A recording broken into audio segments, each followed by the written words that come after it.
नमस्कार सभी को, साइन एजुकेशन पे आप सभी का स्वागत है। तो आज हम नवंबर माह के जो फर्स्ट और सेकंड वीक में जो भी इंपॉर्टेंट क्वेश्चन बन रहे थे उनको हम एक साथ आज डिस्कस करने वाले हैं। तो देखो, हमारा आज का पहला क्वेश्चन है, 37वें राष्ट्रीय खेलों में सबसे अधिक मेडल किसने जीते हैं? तो इसका आंसर क्या हो जाएगा? इसका आंसर हो जाएगा महाराष्ट्र। देखो, हम बात करते हैं, राष्ट्रीय खेल 25 अक्टूबर से 9 नवंबर तक गोवा में आयोजित हुए थे। तो क्वेश्चन बन सकता है कि ये इसका आयोजन कहाँ पे हुआ था? तो आंसर क्या हो जाएगा हमारा? गोवा में आयोजित हुए थे। और समापन समारोह कहाँ पे हुआ था? श्यामा प्रसाद मुखर्जी स्टेडियम, पणजी। पणजी कहाँ पे? गोवा की राजधानी है। इस स्पर्धा में महाराष्ट्र शीर्ष पे रहा, जिसने 80 स्वर्ण पदक सहित कुल 228 पदक जीते थे। कितने पदक टोटल कितने हो गए? 228 पदक। और जिसमें गोल्ड कितने हैं? 80 है। 2023 के नेशनल गेम का शुभंकर क्या था? तो इसका आंसर क्या हो जाएगा? मोगा। 2023 का आदर्श वाक्य की अगर हम बात करें तो इसका आंसर क्या हो जाएगा? Get set Goa. आगे देखो, सैयद मुश्ताक अली ट्रॉफी का खिताब पहली बार किसने जीता है? तो इसका आंसर क्या होगा? इसका आंसर हो जाएगा हमारा पंजाब। और पंजाब को हम 5 नदियों की भूमि भी बोलते हैं। तो देखो, बड़ौदा को 20 रनों से हराकर पंजाब की टीम ने जीत हासिल की। यानी फाइनल के अंदर पंजाब के सामने कौन सी टीम थी? तो आंसर क्या हो जाएगा हमारा? बड़ौदा। फाइनल मुकाबला Punjab cricket association stadium Mohali के अंदर हुआ था। प्लेयर ऑफ द टूर्नामेंट कौन रहे थे? अभिषेक शर्मा। और अगर बात करें फाइनल मुकाबले के प्लेयर ऑफ द मैच कौन रहे? तो इसका आंसर क्या हो जाएगा? अनमोल प्रीत सिंह। आगे देखो, सैयद मुश्ताक अली ट्रॉफी की अगर हम बात करें तो देखो, भारत में एक घरेलू T20 क्रिकेट चैंपियनशिप है। यानी ये कौन सी चैंपियनशिप है? तो ये हो जाएगा घरेलू T20 क्रिकेट चैंपियनशिप है। बीसीसीआई द्वारा रणजी ट्रॉफी की टीमों के बीच आयोजित की जाती है। इसका नाम पूर्व क्रिकेटर सैयद मुश्ताक अली के नाम पे रखा गया। पहली बार इसका आयोजन कब किया गया? 2006 और 2007 में किया गया। याद रह जाएगा इतना? चलो देखो, आगे क्वेश्चन है, अंडमान सागर में पहली बार म्यांमार और किस देश के बीच मुर्मुक्स अभ्यास का आयोजन किया गया? तो इसका आंसर क्या हो जाएगा? इसका आंसर होगा रूस। किसके साथ किया गया? रूस के साथ। यानी अंडमान सागर में कौन सी जगह पे? तो ये याद रखना, अंडमान सागर में। और कौन कौन से देश है? म्यांमार और रूस के बीच में। और कौन सा युद्धाभ्यास है? मुर्मुक्स, MARUMEX। याद रह जाएगा। तो आगे देखो, यह अभ्यास 5 से 8 नवंबर तक आयोजित किया गया। तारीख याद रखना, 5 से लेके 8 नवंबर के बीच। यह अभ्यास हवा, पानी और सतह, यानी तीनों जगह, हवा, पानी की सतह और पानी के नीचे के खतरों की रोकथाम और समुद्री सुरक्षा उपायों पर केंद्रित था। यानी इनका मेन फोकस क्या था? हवा, पानी और पानी की सतह के नीचे जो भी खतरे हैं, तो उनके लिए कुछ ना कुछ उपाय, जो समुद्री सुरक्षा है, उन पे ये केंद्रित रहा। आगे देखो, राष्ट्रीय मानवाधिकार संसाधनों का 14वां अंतर्राष्ट्रीय सम्मेलन किस देश में आयोजित किया गया? तो इसका आंसर क्या हो जाएगा? इसका आंसर होगा डेनमार्क। अगर हम बात करें राष्ट्रीय मानवाधिकार आयोग के अध्यक्ष न्यायमूर्ति कौन है? अध्यक्ष कौन है? न्यायमूर्ति अरुण मिश्रा। ये नाम याद रखना कि राष्ट्रीय मानवाधिकार आयोग के अध्यक्ष कौन है? न्यायमूर्ति अरुण मिश्रा है। आगे क्वेश्चन देखो, किस बैंक को business change maker of the year 2023 से सम्मानित किया गया? कौन सा business change maker of the year 2023? तो इसका आंसर क्या हो जाएगा? इसका आंसर होगा RBI, reserve bank of India. आगे देखो, यह सम्मान द हिंदू बिजनेस लाइन द्वारा स्थापित पुरस्कार है। तो याद रह जाएगा, द हिंदू बिजनेस लाइन के द्वारा यह पुरस्कार स्थापित किया गया। यह पुरस्कार समाज में असाधारण योगदान देने वाले व्यक्ति और संगठनों को प्रदान किया जाता है। ये बात याद रखना। अब देखो, RBI को महामारी के दौरान, महामारी यानी तो पीछे कोविड की समस्या आई थी, उस दौरान भारतीय अर्थव्यवस्था को संभालने में महत्वपूर्ण भूमिका निभाने के लिए यह पुरस्कार मिला है। ठीक है, आगे देखो, हम बात करते हैं RBI की। तो RBI क्या हो जाएगा? भारतीय रिजर्व बैंक। तो इसकी स्थापना कब हुई? 1 अप्रैल 1935 में। और अगर इसके हेडक्वार्टर की बात करें, मुख्यालय कहाँ पे है? तो मुंबई में। और अगर फिलहाल बात करें हम गवर्नर की, तो वो कौन है? शक्तिकांत दास। और 1949 में इसका राष्ट्रीयकरण किया गया था। कब किया गया? 1949 में। आगे देखो, हाल ही में भारतीय तटरक्षक बल के किस जहाज को सेवा मुक्त कर दिया? बात करते हैं कोस्ट गार्ड की। भारतीय तटरक्षक बल, और कौन सा जहाज है जिसको अभी सेवा मुक्त किया है, तो इसका आंसर हो जाएगा संग्राम को।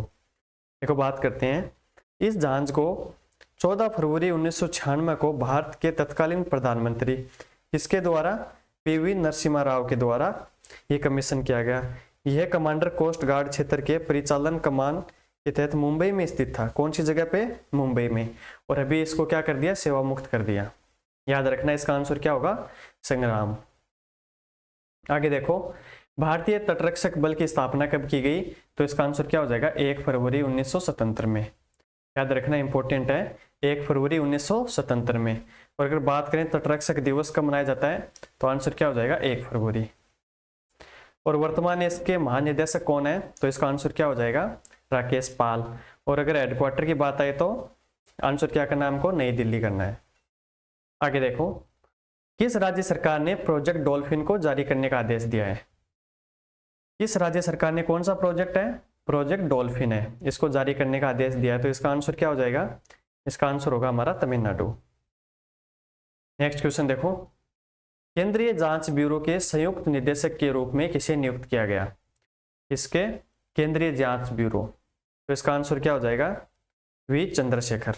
देखो बात करते हैं, केंद्र ने 2000 बैच के आईपीएस अधिकारी, कौन से बैच के हैं ये, 2000 बैच के आईपीएस अधिकारी चंद्रशेखर को 5 साल के लिए सीबीआई यानी केंद्रीय जांच ब्यूरो सीबीआई में संयुक्त निदेशक के पद के रूप में पद पर नियुक्त किया है। तो इसका आंसर याद रखना क्या हो जाएगा, वी चंद्रशेखर को। नेक्स्ट क्वेश्चन देखो, भारत और किस देश के बीच बोंगो सागर अभ्यास आयोजित हुआ है। तो यानी पहला तो कौन है, भारत है, और दूसरा कौन सा देश है जिसके मध्य क्या हुआ है, बोंगो सागर अभ्यास आयोजित हुआ है। तो इसका आंसर क्या हो जाएगा, हमारा बांग्लादेश। तो देखो, भारतीय नौसेना और बांग्लादेश सेना के बीच द्विपक्षीय अभ्यास का चौथा संस्करण कौन सा है, चौथा संस्करण बोंगो सागर तथा दोनों देश के नौसेना द्वारा कॉरपोरेट का 5वां संस्करण, और ये कब आयोजित हुआ, 7 से लेके 9 नवंबर 2023 तक उत्तरी बंगाल की खाड़ी में संचालित किया गया। तो कौन सी लोकेशन है ये, उत्तरी बंगाल की खाड़ी में। कौन कौन से देश है याद रखना, पहला है भारत और दूसरा कौन सा हो जाएगा, बांग्लादेश। और इसका नाम क्या है, बोंगो सागर अभ्यास, याद रह जाएगा। और डेट कौन सी है, 7 से लेके 9 नवंबर 2023 को। नेक्स्ट क्वेश्चन देखो, आईसीसी बोर्ड ने किस देश के क्रिकेट बोर्ड की सदस्यता को खत्म कर दी है। तो इसका आंसर क्या होगा, श्रीलंका। अभी ये सुर्खियों में बना हुआ बहुत इंपॉर्टेंट क्वेश्चन है, तो इसका आंसर क्या हो जाएगा, श्रीलंका। अब बात करते हैं क्यों किया ऐसा। तो देखो, आईसीसी की बैठक ने यह माना है कि श्रीलंका क्रिकेट ने सदस्य के रूप में अपने कर्तव्यों का उल्लंघन किया है।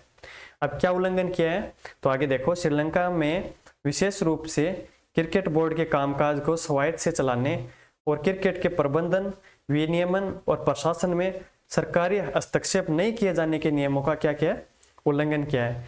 यानी सीधी सी बात यह है कि इसकी जो भी ये कमेटी है, इसके अंदर, ये बोर्ड के अंदर वहाँ की जो सरकार है उसका हस्तक्षेप बहुत ज़्यादा हो रहा था, और ये इसके नियमों का उल्लंघन है। तो इस वजह से ये क्या कर दिया, इसको सदस्य के रूप में हटा दिया है।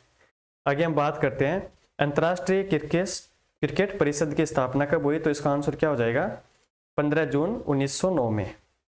और बात करते हैं इसके हेडक्वार्टर की, तो वो कहाँ पे है, मुख्यालय दुबई में, संयुक्त अरब अमीरात। और अध्यक्ष कौन है, तो अध्यक्ष का नाम क्या हो जाएगा, ग्रेग बार्कले। नेक्स्ट क्वेश्चन देखो, हमारा नेक्स्ट क्वेश्चन है, फैशन आइकॉन अवार्ड 2023 प्राप्त करने वाली पहली एथलीट कौन बनी है। कौन सा अवार्ड है, फैशन आइकॉन अवार्ड। तो इसका आंसर क्या हो जाएगा, सेरेना विलियम्स। देखो बात करते हैं हम, अमेरिकी टेनिस खिलाड़ी। तो सबसे पहले अगर क्वेश्चन आ जाए कि सेरेना विलियम्स किस खेल से संबंध है, तो इसका आंसर क्या हो जाएगा, टेनिस खिलाड़ी से।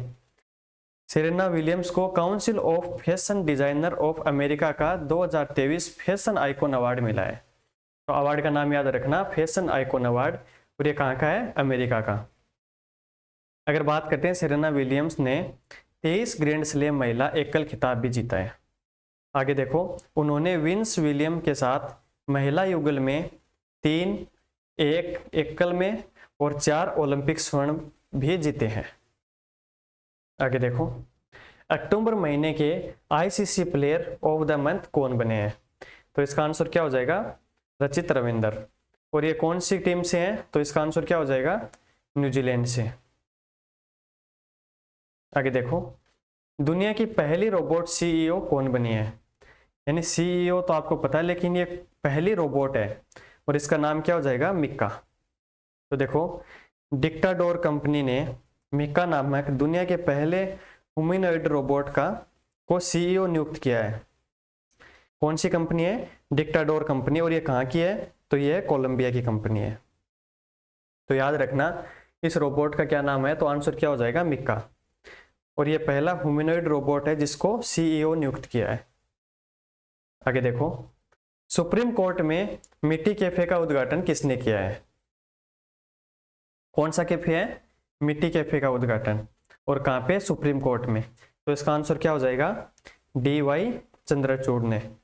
अब देखो, दिव्यांग लोगों द्वारा संचालित, किसके द्वारा संचालित है, दिव्यांग लोगों द्वारा संचालित पहला मिट्टी कैफे सुप्रीम कोर्ट परिसर में खोला गया, और इसका उद्घाटन किसके द्वारा किया गया, तो हमारे CGI DY चंद्रचूड़ के द्वारा। याद रह जाएगा इतना। आगे देखो, वामन वृक्ष कला पुस्तक को किसने लिखा है। पुस्तक का क्या नाम है, वामन वृक्ष कला, और इसका आंसर क्या हो जाएगा, PSS पिल्लई ने। और ये किसके द्वारा दिया गया, तो ये हमारे उपराष्ट्रपति कौन है, जगदीप धनखड़ के द्वारा। तो अब देखो, बात करते हैं, उपराष्ट्रपति जगदीप धनखड़ ने गोवा के राज्यपाल, तो गोवा के राज्यपाल कौन हो जाएंगे, तो हमारा आंसर क्या हो जाएगा, PSS पिल्लई। गोवा के राज्यपाल द्वारा लिखी गई 200वीं पुस्तक वामन वृक्ष कला का विमोचन किया है। PSS पिल्लई इतिहास, कानून और राजनीतिक मामले में विभिन्न विषयों पर मलयालम में 130 और अंग्रेजी में 70 किताबें लिखी हैं। तो नाम याद रखना, वामन वृक्ष कला, और किसके द्वारा, PSS पिल्लई, जो कि कौन है, गोवा के राज्यपाल है।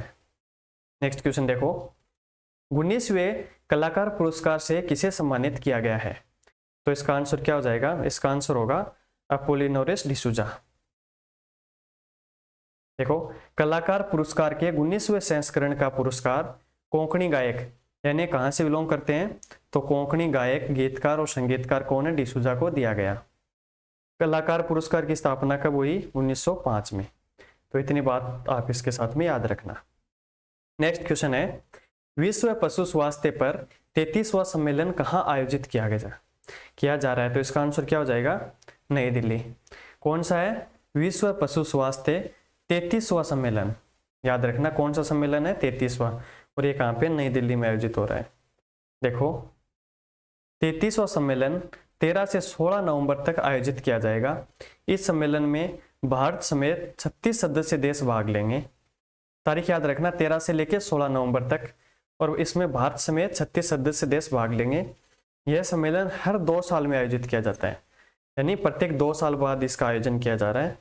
इसकी स्थापना कब हुई थी, 1924 में, फ्रांस के शहर कहाँ पे, पेरिस में हुई थी। याद रह जाएगा इतना। तो आगे देखो, हमारा अगला क्वेश्चन है, अमेरिका के न्यूयॉर्क में पहली बार किस भारतीय त्योहार पर सार्वजनिक अवकाश घोषित किया गया। क्या किया गया, सार्वजनिक अवकाश घोषित किया गया अमेरिका के न्यूयॉर्क शहर में। तो इसका आंसर क्या हो जाएगा, हमारा दीपावली। यानी अमेरिका के अंदर जो भारतीय मूल के सदस्य रहते हैं, या जो भारत के सदस्य वहाँ पे जो रह रहे हैं, लोग रह रहे हैं, उनके द्वारा काफ़ी दिनों से ये मांग थी कि दीपावली के दिन हमको अवकाश चाहिए ताकि वो इस जश्न को मना सके। तो ये वहाँ पे घोषित कर दिया गया है। तो इसका आंसर क्या हो जाएगा, दीपावली। आगे देखो, क्वेश्चन है, कोंकण रेलवे कॉरपोरेशन लिमिटेड के अध्यक्ष और प्रबंधक निर्देशक कौन बने हैं। तो इसका आंसर क्या हो जाएगा, संतोष कुमार झा। यानी कोंकण रेलवे कॉरपोरेशन लिमिटेड के अध्यक्ष और प्रबंध निर्देशक कौन है, तो संतोष कुमार झा। यह वर्तमान में container corporation of India limited के कार्यकारी निर्देशक के रूप में कार्यरत है। अगर ये पूछ लें कि संतोष कुमार झा फिलहाल किस पोस्ट पे हैं, तो आंसर क्या हो जाएगा, container corporation of India limited के कार्यकारी निर्देशक के रूप में अभी ये काम कर रहे हैं। और इनको क्या बनाया, अभी कोंकण रेलवे कॉरपोरेशन लिमिटेड के अध्यक्ष और प्रबंधक के रूप में नियुक्त किया है। तो इसका आंसर क्या हो जाएगा, संतोष कुमार झा। अगला क्वेश्चन देखो, भारत में बाल दिवस कब मनाया जाता है। तो इसका आंसर क्या होगा, ये सभी को पता है, 14 नवंबर को। और ये किस वजह से, तो देखो, यह दिवस पंडित जवाहरलाल नेहरू के जन्म दिवस पर मनाया जाता है। तो ये सभी को याद है, स्कूलों में बनाया जाता है, छोटे बच्चों के लिए विशेष तौर पे ये महत्वपूर्ण है। तो देखो पंडित जवाहरलाल नेहरू का जन्म कब हुआ था? 14 नवंबर 1889 को, और मृत्यु कब हुई थी? 27 मई 1964 को। स्वतंत्र भारत के प्रथम प्रधानमंत्री कब से कब रहे थे? 1947 से लेके 1964 तक। अगर बात करें भारतीय राष्ट्रीय कांग्रेस के 2 बार अध्यक्ष बने थे, पहली बार 1936 में और दूसरी बार 1937 में चुने गए। पंडित जवाहरलाल द्वारा लिखी गई पुस्तक है डिस्कवरी ऑफ इंडिया। ये बहुत ही फेमस क्वेश्चन है, हर एग्जाम में आता रहता है कि पंडित जवाहरलाल नेहरू द्वारा लिखी पुस्तक डिस्कवरी ऑफ इंडिया, याद रखना। अगला क्वेश्चन है 42वें मेडिकल और हेल्थ गेम में लेफ्टिनेंट कर्नल संजय मलिक ने कितने गोल्ड मेडल जीते हैं? तो याद रखना कौन है? कर्नल संजय मलिक। और कौन से है? 42वें मेडिकल हेल्थ गेम में 42 है ना, तो इसका आंसर क्या हो जाएगा? 5 गोल्ड मेडल जीते हैं। तो देखो इसका आयोजन कहाँ हो रहा है? तो इसका आयोजन हुआ था कोलंबिया में। संजय मलिक है वो राष्ट्रपति भवन में राष्ट्रपति के बॉडीगार्ड के रूप में तैनात है। और मेडिकल एंड हेल्थ गेम की शुरुआत कब हुई थी? 1978 में। याद रखना कब हुई थी? 1978। याद रह जाएगा? ठीक है, आगे देखो। अंतर्राष्ट्रीय क्रिकेट परिषद हॉल ऑफ फेम में किसको शामिल किया गया है? तो याद रखना हॉल ऑफ फेम में किसको शामिल किया गया है? तो आप फोटो से यहाँ पे आइडिया लगा सकते हो कि डायना एडुलजी और वीरेंद्र सहवाग और अरविंद डी सिल्वा, यानी हमारा आंसर क्या हो जाएगा? उपरोक्त सभी हमारा आंसर हो जाएगा। तो देखो डायना एडुलजी इस सम्मान को हासिल करने वाली पहली महिला क्रिकेटर है। ये इंपॉर्टेंट फैक्ट है, ये पहली महिला क्रिकेटर है जिनको ये सम्मान मिला है। आईसीसी हॉल ऑफ फेम एक समूह है जो क्रिकेट के इतिहास के दिग्गज खिलाड़ियों को सम्मानित करता है। याद रह जाएगा कौन कौन है? 3 खिलाड़ी हैं। आगे देखो, भारत ओपेक ऊर्जा वार्ता की 6वीं बैठक किस देश में आयोजित की गई? तो इसका आंसर क्या हो जाएगा? ऑस्ट्रिया में। अब देखो आगे बात करते हैं। भारत और पेट्रोलियम निर्यातक देशों के संगठन ओपेक का मुख्यालय कहाँ पे है? तो इसका आंसर क्या हो जाएगा? वियना ऑस्ट्रिया में। और स्थापना कब हुई थी? 14 सितंबर 1960 को बगदाद में। अब बात करते हैं, देखो पहले 5 सदस्यों में ईरान, इराक, कुवैत, सऊदी अरब और वेनेजुएला द्वारा इसकी स्थापना की गई थी। अगला क्वेश्चन है समान नागरिक संहिता अपनाने वाला पहला राज्य कौन बनेगा? तो इसका आंसर क्या हो जाएगा? इसका आंसर होगा हमारा देवकी भूमि उत्तराखंड। देखो यूनिफॉर्म सिविल कोड या समान नागरिक संहिता में सभी धर्म समुदायों के लिए एक समान एक बराबर कानून बनाने का वकालत की गई है, और ये हमारे संविधान के अनुच्छेद 44 के तहत आती है। तो संविधान के अनुच्छेद 44 के अंदर क्या लिखा गया है? 44 के अंदर ये लिखा गया है कि प्रत्येक भारतीय नागरिक को एक समान अधिकार प्राप्त है, किसी को भी जाति, लिंग, भेद आदि के आधार पर कोई भी अंतर नहीं किया जा सकता। नेक्स्ट क्वेश्चन देखो, 42 अंतर्राष्ट्रीय व्यापार मेले की शुरुआत कहाँ हुई है? तो इसका आंसर क्या हो जाएगा? दिल्ली में। देखो दिल्ली के प्रगति मैदान में, यानी कहाँ पे? दिल्ली के प्रगति मैदान में स्थित भारत मंडप में 14 नवंबर से विश्व व्यापार मेले की शुरुआत हुई है, और इसका आयोजन 14 से लेके 27 नवंबर तक चलेगा। और इसकी थीम क्या है? तो इसकी थीम रहेगी वसुधैव कुटुंबकम। तो देखो हमने नवंबर माह के फर्स्ट वीक के जितने भी क्वेश्चन बन रहे थे, इंपॉर्टेंट सारे क्वेश्चन एक ही क्लास में हमने डिस्कस कर लिए। तो बस आज के लिए बस इतना ही। Thank you.